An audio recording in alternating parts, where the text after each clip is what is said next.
Loin d'être isolé, l'espace est au cœur de batailles géopolitiques. Dans cette vidéo, tu vas comprendre pourquoi l'espace est-il si important géopolitiquement et comment les grandes nations se le disputent-ils. Ça commence tout de suite.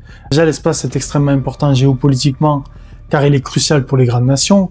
En effet, la course à l'espace permet aux grandes nations de développer des secteurs clés allant de l'IA aux semi-conducteurs en passant par les télécommunications, qui sont des secteurs clés pour les grandes nations afin d'assurer leur leadership. On comprend donc que les grandes nations sont prêtes à investir des milliards dans leur programme spatial. À cela s'ajoute l'importance des satellites. En effet, les satellites sont cruciaux pour le fonctionnement de nos sociétés modernes, comme par exemple avec la technologie GPS. À cela s'ajoute une importance militaire, car les satellites sont clés dans le guidage des missiles par exemple. Tout ceci fait donc que l'espace devient un champ de bataille géopolitique, avec de nombreux acteurs. Il y a tout d'abord les acteurs historiques comme la Russie et les États-Unis, qui étaient les deux puissances qui s'affrontaient pour le leadership spatial lors de la guerre froide et qui ont eu des trajectoires bien différentes.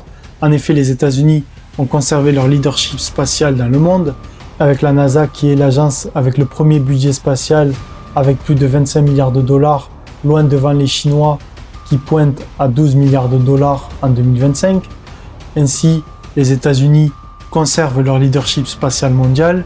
Cependant, ils délèguent une partie de leurs activités au privé, comme avec SpaceX qui s'impose comme un acteur majeur dans le spatial, avec le lancement de plus de 5000 satellites. Et ces satellites ont eu une importance capitale lors de la guerre en Ukraine, en permettant le commandement ukrainien et le guidage des drones, ce qui a beaucoup aidé les Ukrainiens. Ainsi, la NASA, bien qu'ultra puissante, est obligée de déléguer une partie de ses activités au privé, ce qui témoigne d'une baisse de l'ultra-dominance de la NASA.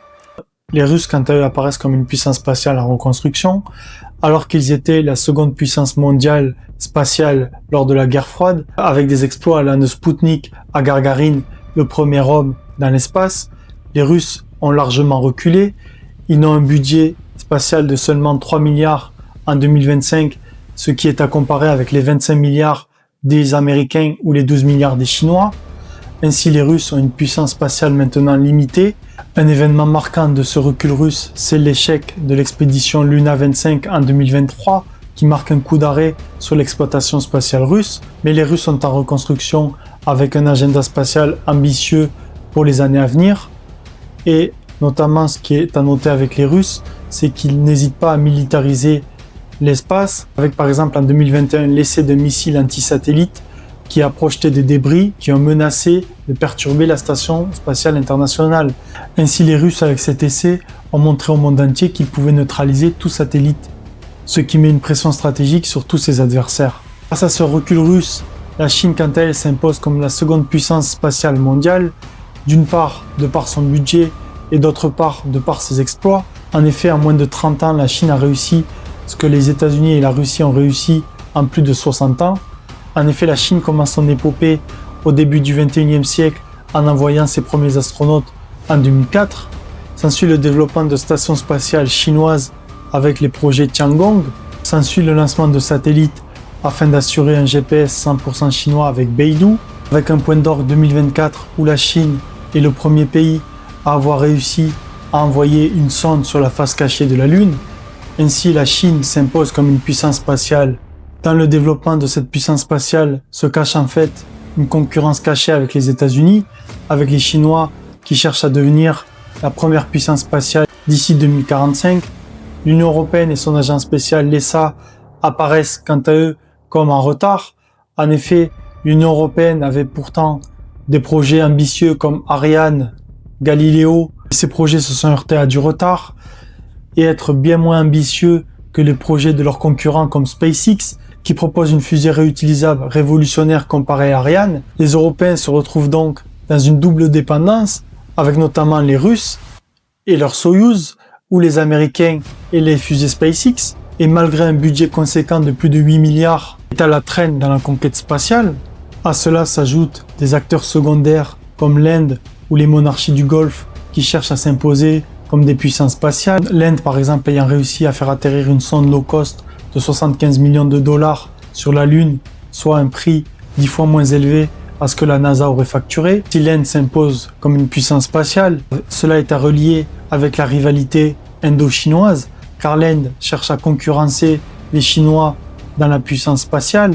Quant aux monarchies du Golfe, elles ont un autre objectif. Elles souhaitent en effet élargir leurs économies et ne plus dépendre seulement du pétrole. Et donc, leur argent du pétrole, ils l'investissent dans d'autres projets, avec notamment la vision 2030 de l'Arabie Saoudite, qui cherche justement à diversifier son économie. Et le spatial étant en plein boom, pourquoi ne pas investir dedans? À cette compétition acharnée entre les grandes nations s'ajoutent des enjeux majeurs et même révolutionnaires. De la conquête de Mars à l'installation d'une base permanente sur la Lune, la situation devient explosive entre les grandes nations, qui cherchent toutes à être la première à réaliser ces exploits. Dans ce contexte, la Lune revêt un caractère particulier, car riche en ressources, elle pourrait devenir un hub stratégique pour l'exploration spatiale dans le futur. Ainsi, toutes les grandes nations cherchent donc à installer une base permanente sur la Lune, ce qui crée des tensions, car c'est en totale rupture avec le traité de 1967 qui garantit l'espace comme un bien commun. Or ici, les nations cherchent à se l'approprier. Ainsi, dans ces nouveaux enjeux à fort impact, on retrouve bien entendu les États-Unis et la Chine, qui ont tous deux des missions prévues sur la Lune et sur Mars. Ceci nous montre donc que l'espace est un champ de bataille géopolitique où toutes les grandes nations cherchent à s'imposer, car celui qui contrôlera l'espace contrôlera les technologies du présent et surtout du futur, et donc dominera le monde. Si cette analyse géopolitique t'a plu, je t'invite à t'abonner pour plus d'analyses. Et n'hésite pas à aimer la vidéo, ça soutient beaucoup la chaîne.